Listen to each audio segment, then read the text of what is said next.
Hi friends, എല്ലാവർക്കും മിനീസ് beauty tips and കിച്ചൻ്റെ പുതിയൊരു വീഡിയോയിലേക്ക് ഒരിക്കൽ കൂടി സ്വാഗതം. ഇന്ന് ഞാൻ വന്നിരിക്കുന്നത് എല്ലാവർക്കും വളരെയധികം യൂസ്ഫുൾ ആയിട്ടുള്ള ഒരു ടിപ്പുമായിട്ടാണ്. അത് എന്തൊക്കെയാണെന്നൊന്ന് നമുക്ക് വീഡിയോയിലേക്ക് പോയി നോക്കാം. അപ്പോൾ എന്നത്തെയും പോലെ നിങ്ങൾക്ക് ഈ ഒരു വീഡിയോ യൂസ്ഫുൾ ആണെന്ന് തോന്നുന്നുണ്ടെങ്കിൽ ഒന്ന് മറക്കാതെ സബ്സ്ക്രൈബ് ചെയ്ത് സപ്പോർട്ട് കൂടി ചെയ്തേക്കണേ. വീഡിയോ ഇഷ്ടപ്പെട്ടാൽ ഷെയർ ചെയ്യാനും ലൈക്ക് ചെയ്യാനും കമൻറ്റ് ചെയ്യാനും മറക്കരുത്.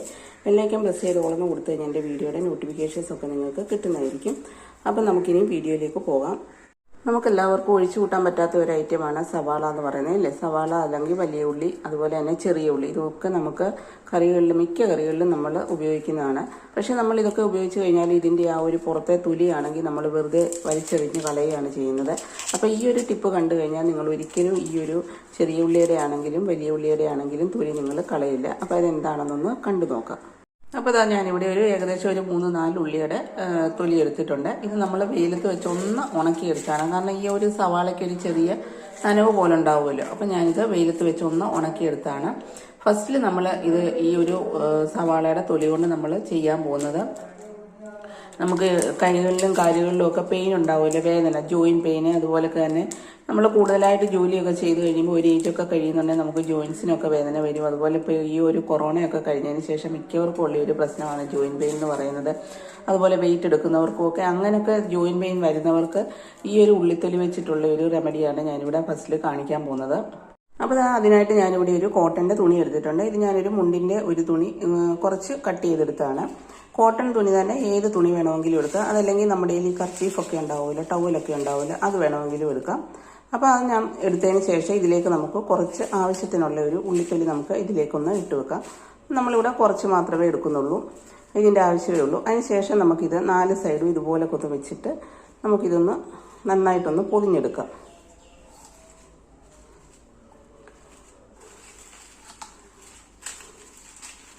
അപ്പോൾ ഇതുപോലെ ഒന്ന് നമ്മൾ പൊതിഞ്ഞെടുത്തിട്ടുണ്ട്, കണ്ടില്ലേ. അപ്പോൾ ഇതുപോലെ പൊതിഞ്ഞെടുത്തതിന് ശേഷം ഇവിടെ ഗ്യാസിൽ ഞാനൊരു പഴയൊരു പാൻ വെച്ചിട്ടുണ്ട്. അപ്പോൾ നിങ്ങൾക്ക് പാനോ എന്ത് വേണമെങ്കിലും വെക്കാവുന്നതാണ്. അതിന് ശേഷം ഫ്ലെയിം ഒന്ന് ഓണാക്കിയതിന് ശേഷം ഇതിലേക്ക് നമ്മൾ ചെറുതായിട്ടൊന്ന് ഈ ഒരു കോട്ടൺ തുണിയാകുമ്പോൾ, അതാണ് പറഞ്ഞത്, നമ്മൾ ചൂടാക്കുന്നുണ്ട്, അതുകൊണ്ട് കോട്ടൺ തുണി തന്നെ എടുക്കാൻ നോക്കണം.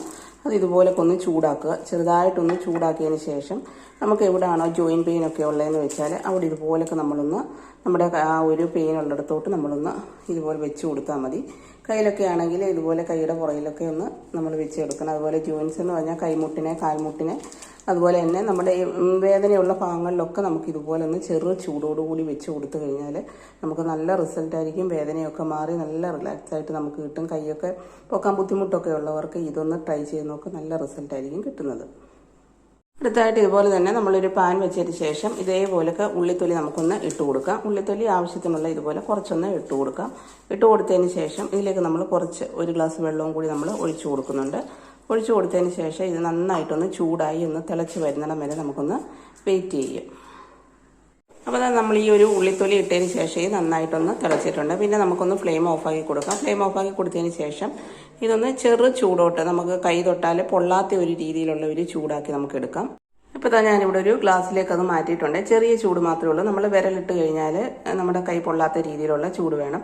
പിന്നെ നിങ്ങൾക്ക് വേണമെന്നുണ്ടെങ്കിൽ വല്ല വിഷമുള്ള എന്തെങ്കിലും പ്രാണികളോ ഒക്കെ കടിക്കുവാണെങ്കിൽ നിങ്ങൾക്ക് ഈ ഒരു ഉള്ളിത്തൊലിയുടെ കൂടെ വേണമെങ്കിൽ 2 തുളസി ഇലയും കൂടി ഇട്ടതിന് ശേഷം നിങ്ങൾക്ക് ഇതൊന്ന് തിളപ്പിച്ചെടുക്കാവുന്നതാണ്. ഇപ്പം ഞാൻ ജസ്റ്റ് നിങ്ങളെ ഒന്ന് കാണിക്കാൻ വേണ്ടിയിട്ടാണ്. അപ്പം ആ ഉള്ളിയുടെ ആ തൊലിയുടെ ആ ഒരു കളറൊക്കെ ഇതിലായിട്ടുണ്ട്, ഒരു ചെറിയ കളർ ഇതിൽ കിട്ടിയിട്ടുണ്ട്. അപ്പം നമുക്ക് സാധാരണ കൊതുവൊക്കെ നമ്മളെ കടിച്ചു കഴിയുമ്പോൾ ഒരുമാതിരി റെഡ് കളർ പോലൊക്കെ അവിടെ ഉണ്ടാവാറുണ്ട്. അതുപോലൊക്കെ തന്നെ ഈ പ്രാണികളും ചെറിയ ചെറിയ പ്രാണികളൊക്കെ കുത്തിക്കഴിഞ്ഞാൽ നമുക്കിതൊന്ന് ഈ ചെറു ചൂടോടുകൂടി നമ്മൾ ആ ഒരു പ്രാണി കുത്തിയിടത്തൊക്കെ ഒന്ന് ഒഴിച്ചു കഴിഞ്ഞാൽ നമുക്ക് പെട്ടെന്ന് അത് മാറി കിട്ടുന്നതായിരിക്കും. വിഷമൊന്നും ഏൽക്കത്തില്ല. അതേസമയം ഇച്ചിരി വിഷമൊക്കെ ഉള്ള ചെറിയ നല്ലപോലെ നമുക്ക് ചുമന്ന് തടിച്ച് നല്ല രീതിയിൽ അത് വീർത്തൊക്കെ വരുവാണെങ്കിൽ നമ്മൾ ഇതിൻ്റെ കൂടെ 2 തുളസി ഇലയും കൂടി ഇട്ടതിന് ശേഷം ഇതുപോലെ നല്ലപോലെ തിളപ്പിച്ച് ചെറിയ ചൂടോടുകൂടി പ്രാണിയാണേലും കൊതുകാണേലും ചില സമയത്ത് കൊതുകൊക്കെ കഴിച്ച് കഴിയുമ്പോൾ ഒരുമാതിരി ചുമന്ന് തടിച്ചൊക്കെ അവിടെ കിടക്കും. അപ്പോൾ അങ്ങനെയൊക്കെ ഉള്ളിടത്ത് നമുക്ക് ഈ ഒരു റെമഡി വളരെ നല്ലതാണ്. ചെറു ചൂടോടുകൂടി അവിടെ നിന്ന് ഒരു 3-4 പ്രാവശ്യം നമ്മൾ ഇതുപോലൊക്കെ ഒന്ന് ഒഴിച്ചു കൊടുത്താൽ ആ ഒരു പാടൊക്കെ ഒന്ന് മാറി വിഷാംശമൊക്കെ ഉണ്ടെങ്കിൽ അതൊക്കെ ഒന്ന് മാറുന്നതായിരിക്കും. അപ്പോൾ ഈ ഒരു ടിപ്പ് നിങ്ങളൊന്ന് ട്രൈ ചെയ്ത് നോക്ക്. നമുക്ക് 1 രൂപ ചിലവില്ലാത്ത നമുക്ക് ഈസി ആയിട്ട് ചെയ്യാൻ പറ്റുന്ന ടിപ്പുകളാണ് ഇതൊക്കെ. ഇനി അടുത്ത ടിപ്പ് എന്താണെന്ന് നോക്കാം. അടുത്തായിട്ട് ഞാനിവിടെ കുറച്ച് വെള്ളമാണ് എടുത്തേക്കുന്നത്. അരി കഴുകിയ വെള്ളമാണ്. നമ്മൾ സാധാരണ അരി കഴുകിയ വെള്ളമൊക്കെ വെറുതെ കളയുവാണ്, വേസ്റ്റാക്കി കളയുവാണ് ചെയ്യുന്നത്. ഇതപ്പോൾ ഞാനിവിടെ ചമ്പാവരിയാണ്, ഏതരിയാണെങ്കിലും കുഴപ്പമില്ല, ചമ്പാവരി തന്നെ വേണമെന്നൊന്നുമില്ല. അപ്പോൾ ഇവിടെ ഞാൻ കുറച്ച് വെള്ളം എടുത്തിട്ടുണ്ട്. ഇനി ഇതിലേക്ക് നമുക്ക് കുറച്ച് ഇതുപോലൊക്കെ ഇതിൻ്റെ ഉള്ളിത്തൊലി ഒന്ന് ഇട്ട് കൊടുക്കാം. കണ്ടില്ലേ, ഞാനിവിടെ നിന്ന് ഇട്ട് കൊടുത്തിട്ടുണ്ട്. ഇനി ഇത് നമുക്ക് നല്ലപോലെ ഒന്ന് ചൂടാക്കി ഒന്ന് എടുക്കാം. അപ്പോൾ ഇതൊന്ന് ചൂടായൊന്ന് തിളച്ച് തുടങ്ങിയിട്ടുണ്ട്. തിളയ്ക്കണമെന്നില്ല, നല്ലപോലെ ഒന്ന് ചൂടായാൽ മതി. ഇനി നമുക്കൊന്ന് ഫ്ലെയിം ഒന്ന് ഓഫാക്കി കൊടുക്കാം. ഫ്ലെയിം ഓഫാക്കി കൊടുത്തതിന് ശേഷം ഇതിലേക്ക് നമ്മൾ ഇതേ അളവിൽ തന്നെ സാദാ പച്ചവെള്ളം കൂടി നമുക്കൊന്ന് ഒഴിച്ചു കൊടുക്കാം. ഇപ്പം ഞാൻ ഏകദേശം ഒരു 2 ഗ്ലാസ് വെള്ളമാണ് ഇതിന് ഒഴിച്ചു കൊടുത്തിരുന്നത്. അപ്പോൾ നമുക്ക് അത്രയും വെള്ളം തന്നെ ഇതിലേക്കൊന്ന് ഒഴിച്ചു കൊടുക്കാം.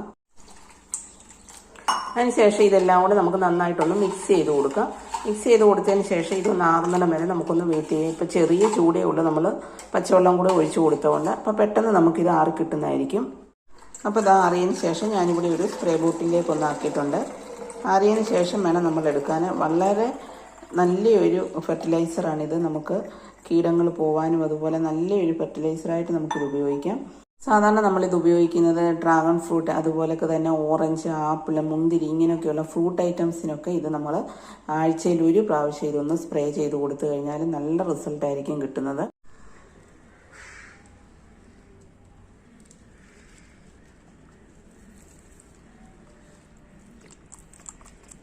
അതാ ഞാനിവിടെ ഡ്രാഗൺ ഫ്രൂട്ടിനാണ് ഇട്ട് കൊടുത്തിരിക്കുന്നത്. അതുപോലെ തന്നെ നമുക്ക് റോസാച്ചെടി ഉണ്ടെങ്കിൽ റോസാച്ചെടിക്കും വളരെയധികം നല്ലതാണ് ഈ ഒരു യാതൊരു. അതേപോലെ തന്നെ എത്ര കായ്ക്കാത്ത മുരിങ്ങ ഉണ്ടെങ്കിലും ഇതാ കണ്ടില്ലേ, മുരിങ്ങ കായ്ക്കാത്ത എത്ര നാളായിട്ടും കായ്ക്കുന്നില്ല എന്നുണ്ടെങ്കിൽ ഈ ഒരു മുരിങ്ങയുടെ ചുവട്ടിൽ നമുക്കിതൊന്ന് സ്പ്രേ ചെയ്ത് കൊടുത്താൽ മതി. പെട്ടെന്ന് പൂക്കുകയും കായ്ക്കുകയും ഒക്കെ ചെയ്യും. അടുത്തായിട്ട് ഞാനിവിടെ ഒരു പ്ലാസ്റ്റിക്കിൻ്റെ ബോട്ടിൽ എടുത്തിട്ടുണ്ട്. ഇതിലേക്ക് നമുക്ക് കളക്ട് ചെയ്ത് വെച്ചിരിക്കുന്ന ഇതുപോലെ ഉള്ളിത്തൊലി ഒന്ന് ഇട്ട് കൊടുക്കാം. നമ്മൾ 3-4 ദിവസത്തെയൊക്കെ ഉള്ളിത്തൊലി ഇതുപോലെ വെയിലത്ത് വെച്ചൊന്ന് ഉണക്കി ഒന്ന് സ്റ്റോർ ചെയ്ത് ഒരു കവറിലൊക്കെ ആക്കി വെക്കുകയാണെങ്കിൽ നമുക്ക് കുറേശ്ശെ എടുത്ത് യൂസ് ചെയ്യാവുന്നതാണ്. അതുപോലൊക്കെ തന്നെ ഉള്ളിത്തൊലി നമുക്ക് ഇതുപോലൊക്കെ ഇട്ട് വെച്ചതിന് ശേഷം ചെറുതായിട്ട് മിക്സിയിലൊന്ന് പൊടിച്ചെടുത്ത് നമുക്ക് ഒരു ബോട്ടിലിനകത്താക്കി സ്റ്റോർ ചെയ്ത് വെക്കാം. പിന്നെ നമ്മൾ ഡയറക്റ്റ് ചെടികളുടെയൊക്കെ ചട്ടിയിലൊക്കെ നമ്മൾ ചെടികൾ വെച്ചിട്ടുണ്ടെങ്കിൽ ഡയറക്റ്റ് നമ്മൾ ഉള്ളിത്തൊലി ഇടാതെ ഈ പൊടിച്ച് വെച്ചത് കുറേശ്ശെ നമുക്ക് ഇട്ട് കൊടുക്കാമെങ്കിൽ അത് വളരെ യൂസ്ഫുള്ളായിരിക്കും. അപ്പം എന്താ ഞാനിവിടെ ബോട്ടിലിനകത്ത് ഈ ഒരു പ്ലാസ്റ്റിക്കിൻ്റെ ഒരു പഴയ ബോട്ടിലാണ്, അതിലേക്ക് ഞാൻ കുറച്ച് ഉള്ളിത്തൊലി ഇട്ട് വെച്ചിട്ടുണ്ട്. ഇനി ഇതിലേക്ക് നമുക്ക് പഴത്തൊലിയോ മുട്ടത്തോടോ അങ്ങനെ എന്ത് വേണമെങ്കിലും നമുക്കിടാം. ഞാനിവിടെ കുറച്ച് പഴത്തിൻ്റെ തൊലിയും കൂടെ ഇട്ട് കൊടുക്കുന്നുണ്ട്. ഇനി ഇതിലേക്ക് നമുക്ക് ഒരു അരപ്പാത്രം വെള്ളം, ഏകദേശം അരപ്പാത്രത്തോളം വെള്ളവും കൂടി ഒഴിച്ചു കൊടുക്കാം. ഇപ്പോൾ ഇതാ ഞാൻ അരപ്പാത്രം ഇല്ല, എന്നാലും അതിന് കുറച്ച് താഴെയാണ്, അത്രത്തോളം ഞാൻ വെള്ളം ഒഴിച്ചു കൊടുത്തിട്ടുണ്ട്. ഇനി നമുക്കിത് അടച്ചൊരു 5 ദിവസമെങ്കിലും മിനിമം നമുക്ക് വെക്കാവുന്നതാണ്. അപ്പോഴേക്കും ആ ഒരു ഉള്ളിത്തൊലിയുടെ ആ പഴത്തൊലിയുടെ ഒക്കെ ആ ഒരു എസൻസ് ഈ ഒരു വെള്ളത്തിലേക്ക് നമുക്ക് ഇറങ്ങി കിട്ടും. അതുപോലെ തന്നെ ഉള്ളിത്തൊലി എന്ന് പറഞ്ഞാൽ ധാരാളം ഫോസ്ഫറസും മഗ്നീഷ്യവും അയണും സിങ്കും ഒക്കെ ചേർന്നാണ്. അപ്പം നമ്മുടെ ചെടികൾക്കും പച്ചക്കറികൾക്കും ഒക്കെ വളരെ നല്ലതാണ്. അതുപോലെ കീടങ്ങളൊക്കെ പെട്ടെന്ന്, പയറൊക്കെ ആണെങ്കിൽ പെട്ടെന്ന് പുഴുവൊക്കെ തിന്നു പോകും. അതുപോലെ നമ്മുടെ തക്കാളിയുടെയൊക്കെ ഇലയിലാണെങ്കിൽ ഒരുമാതിരി ഫംഗസ് ബാധ, ഒരു വൈറ്റ് കളറിലെ വെള്ളീച്ചയൊക്കെ വരാറുണ്ട്.